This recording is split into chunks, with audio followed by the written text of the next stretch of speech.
దేవుడి పిలుపునకు అబ్రాహాము దేవుగా అబ్రాహాం లాగా విశ్వాసం కలిగి ఉండాలని నేర్చుకున్న. రెండవ రోజు దేవుడు ఒక దేశాన్ని చేసిన వాగ్దానాన్ని నిలబెట్టుకున్నాడు. మూడవ రోజు ధ్యాసంలో ఉన్న దేశం. నాలుగవ రోజు లోకాన్ని మార్చే వ్యక్తిని లేపుట. ఐదవ రోజు ఒక దేశ విమోచన.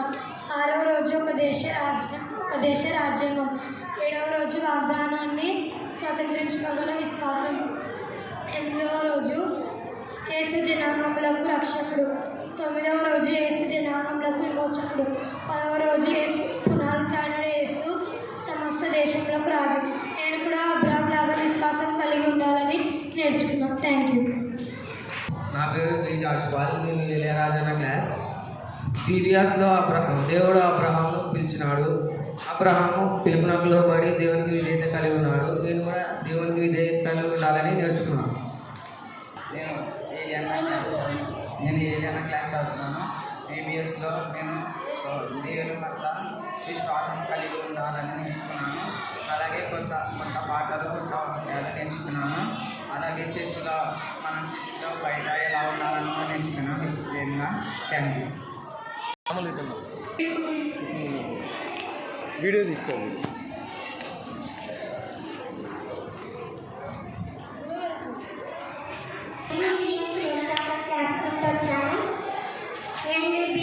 కథలు, పాటలు, యాక్షన్ సాంగ్స్. ఫస్ట్ రోజు అయితే నయమాను గురించి నేర్చుకున్నాం. సెకండ్ రోజు యేసు ప్రభు శిష్యుల గురించి. మూడో రోజు తప్పిపోయిన గొర్రె గురించి. నాలుగో రోజు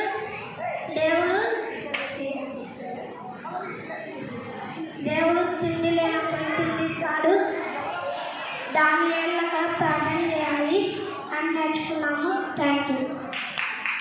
మాట్లాడేవాడు కాదు, కానీ ఈరోజు ప్రైజ్ వచ్చింది.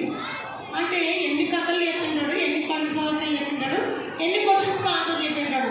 నేనే షాక్ అయ్యాను. హర్షిత్ బాగా ఇంప్రూవ్ అయ్యాడు. చూద్దాం హర్షిత్ ఏం చెప్తాడు.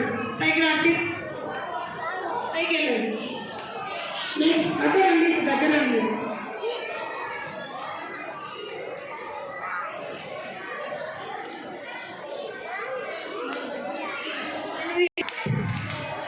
దేవుడు మాట్లాడాలి, రోజు బైబిల్ చదవాలి, ఇవన్నీ నేర్చుకున్నాడంటే.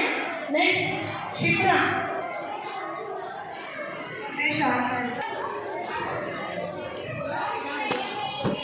పేరు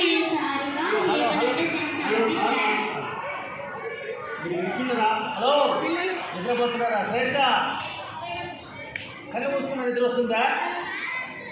ఏమాకు? హలో, వింటున్నారా? ఇక్కడ చెప్పే విషయాలు వింటున్నారా మీరు? వింటే మరి చప్పట్లు కొట్టాలి కదా. వాళ్ళు ఏం నేర్చుకున్నారు, ఏం తీర్మానం చేసుకున్నారని. ఇప్పుడు కాదు, చెప్పినప్పుడు. రైట్, ఆగండి. రైట్, చెప్పమ్మా. రైట్, దేవుడు నేర్చుకుంది. హలో, వినండి. ఎవరి గురించి నేర్చుకుంది? దానియేలా, దావీదా? దానియేలు ఎన్నిసార్లు ప్రార్థన చేశాడు? 3 సార్లు. తర్వాత అబ్రహాము గురించి ఏం చెప్పింది? విశ్వాసం గురించి చెప్పింది. తర్వాత దేవుడికి స్నేహితులని చెప్పింది. మీరు కూడా స్నేహితులుగా ఉండాలి, ఉంటారు. తర్వాత ఇంకోటి గురించి చెప్పారు, రిబ్కా. రిబ్కా ఎలా ఉంటుందంట? విన్నారు? హలో, లాస్ట్లో ఉండాలి. ఏం విత్తనాలు చేస్తారు మీరు ఎక్కడ?